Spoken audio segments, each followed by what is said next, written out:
Hello, everybody.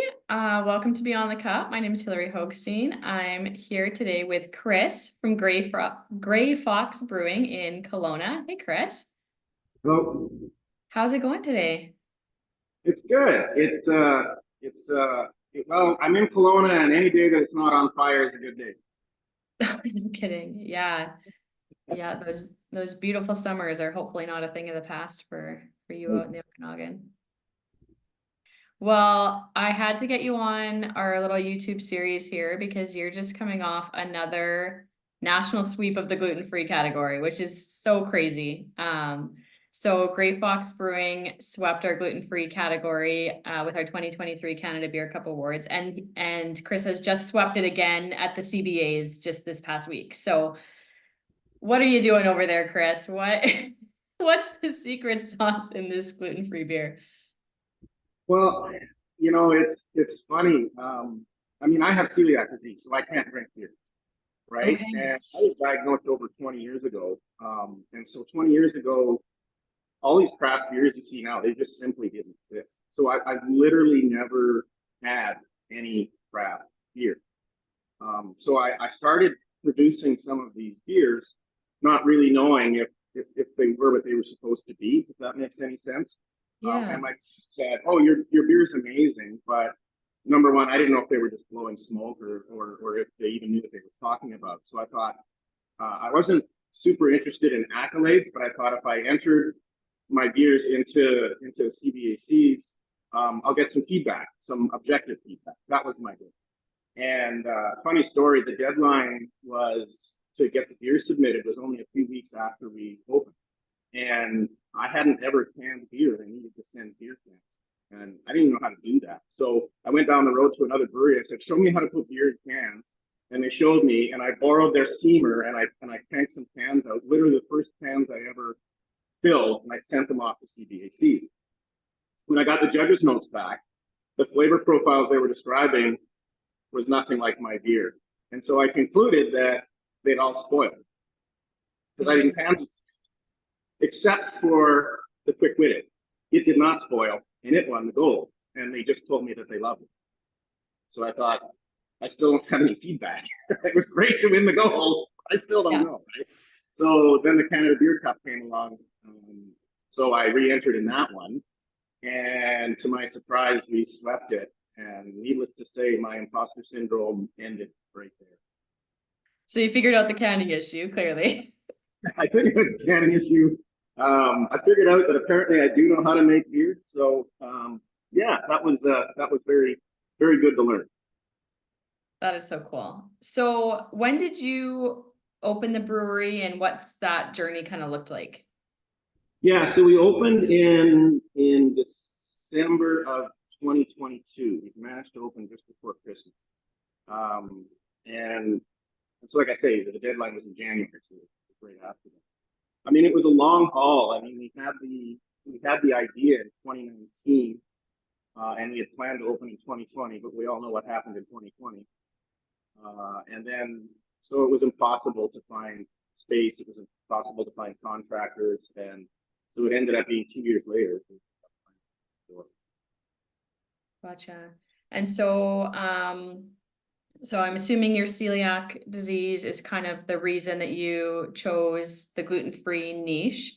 How has that been like breaking into the market, with is your entire facility dedicated as a gluten-free facility? So how has that been like breaking into the market, kind of within that one dedicated lane? Um, it's so we've sort of created a new category, if I could be bold to say that. When we started the brewery, there was, it's not that there was no gluten-free beer available, but it was very limited. Typically there was one Pilsner that was always on the shelf. There was some good craft beers out of Washington, out of Oregon that you would occasionally see, but not consistently. And, in talking to the guy who owns the liquor store by my house, he told me that he orders them every week and they just don't come in. So that told me that there's certainly a market there. And then so when we went to pursue that market, we decided that we were just going to make the best beer we could make. We were just going to figure out how to make the best gluten-free beer, and kind of we didn't care about what it was going to cost, because in the gluten-free world, everything's more expensive anyway. And we knew that if you put out a good product, people will pay for it and they'll be loyal to it. So Yeah. we just kind of pulled out all the stops and said, we're going to do whatever it takes to make the best possible beer. So yeah, we carry a really high price tag, because we use very premium ingredients. But clearly, we make really good beer. I mean, we've got a roll of rewards. So I would say mission accomplished. Yeah, absolutely. I mean, a gluten-free loaf of bread is like $9, $10 sometimes. So that makes a lot of sense. Yeah, and our thinking was like for me, you can go to the grocery store and you can buy bread for $3. A gluten-free loaf that tastes really bad is $5, and you got to spend 9 or 10 on a good loaf of gluten-free bread. Well, for myself, I'm going to spend that $9 or $10, and if I don't have that $10, I just don't eat bread. Makes sense. Yeah. Yeah. Well, that's yeah, it's really interesting philosophy and makes a lot of sense. So what do you think makes a really good gluten-free beer? Is it really just all about the ingredients? Well, it's interesting because people always tell me, well, this tastes like beer or this doesn't taste like beer. And for me, drinking a beer or any product as far as that goes, be it wine or good food, it's not all about taste. Taste is just one thing. If the beer doesn't have the right body, it doesn't have the right color, it doesn't have the right mouthfeel or carbonation, people are not going to say it's a good beer, right? It has to have all of those things to be a good beer. And I mean, what we make technically is not beer, because by definition, beer has to be at least 50% barley. We don't use any barley, it's gluten barley. So really what we're doing is we're making a product that's trying to be beer. And if you're trying to be beer, you need to try to be everything about beer. It needs to have the right body. It needs to have the right color. It needs to have the right mouthfeel. It needs to have the right carbonation. It needs to have, and flavor's good too. But what I found is that if you can get all of those things right, those other things, you can give it the right body, the right mouthfeel, the right color, all of that.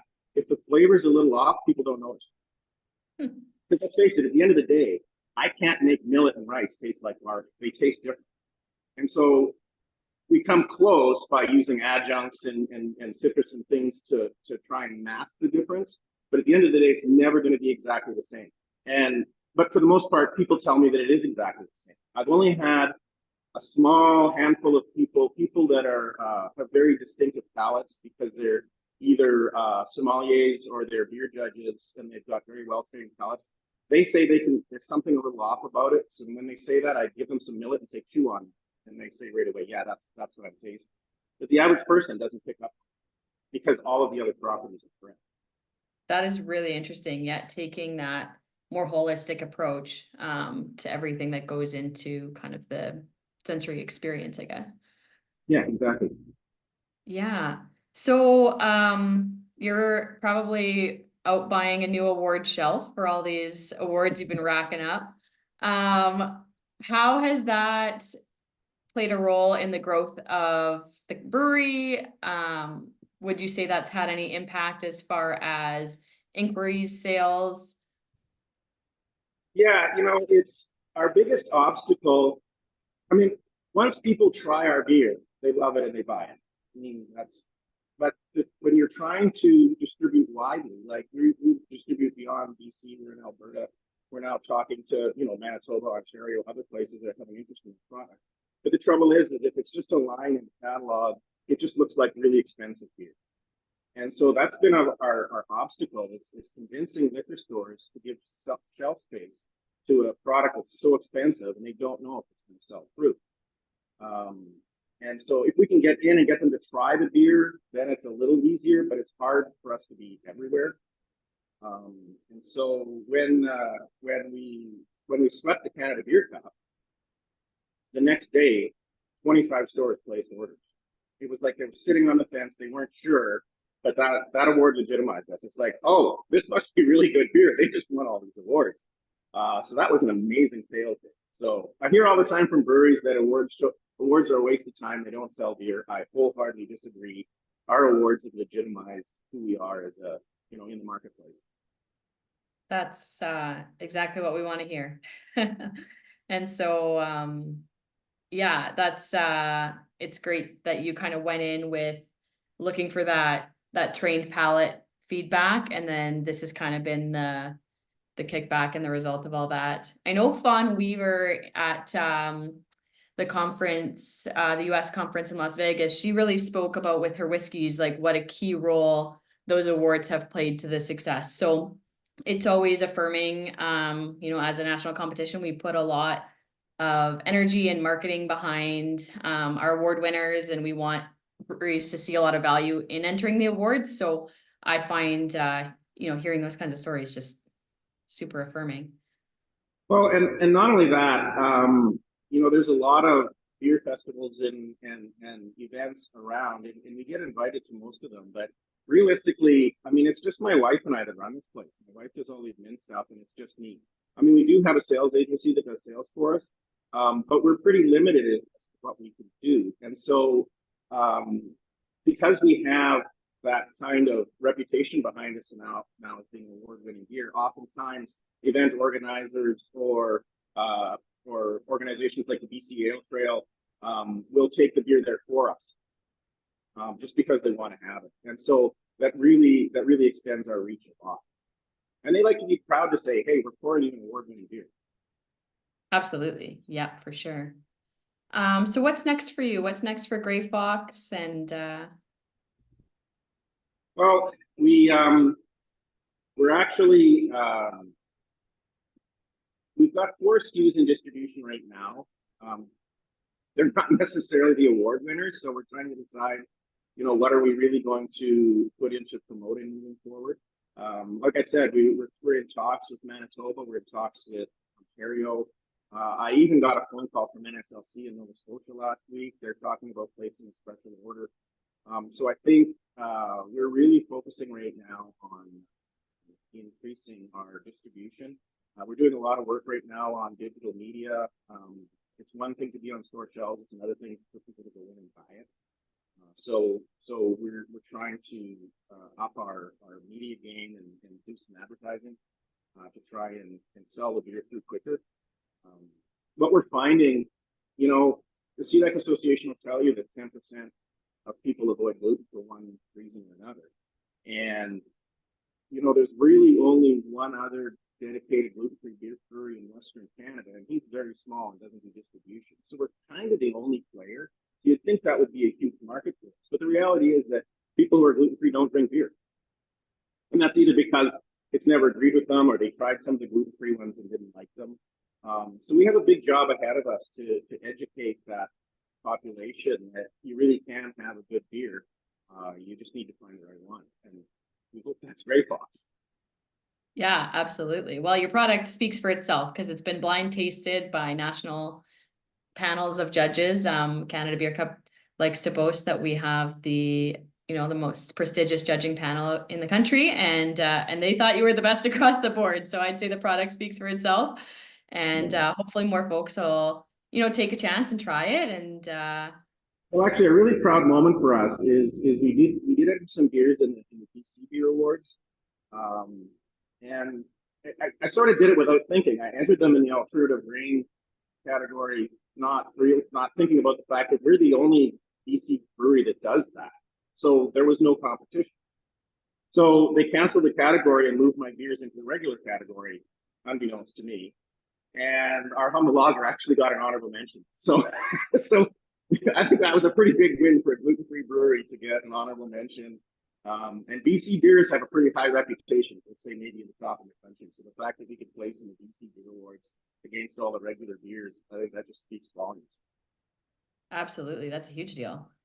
Yeah. Um, yeah, well, congratulations on all your success, and thanks for taking the time to chat with us today. Wishing you the best of luck in the 2024 competition. Doesn't sound like you need it, but uh, hopefully we'll see you at the awards ceremony in New West, October 18th. Hope it's on the calendar. 100%. I'm going to be there. Awesome. Well, I'll let you get back to probably have a long list of things to do today since you're the one running the show. So I'll leave you Well, there. I just won a bunch of awards, so the warehouse is very empty. Somebody needs to get beer in cans real fast. Perfect. Awesome. Thanks for connecting today, Chris. All right. Thanks for spending the time. Cheers.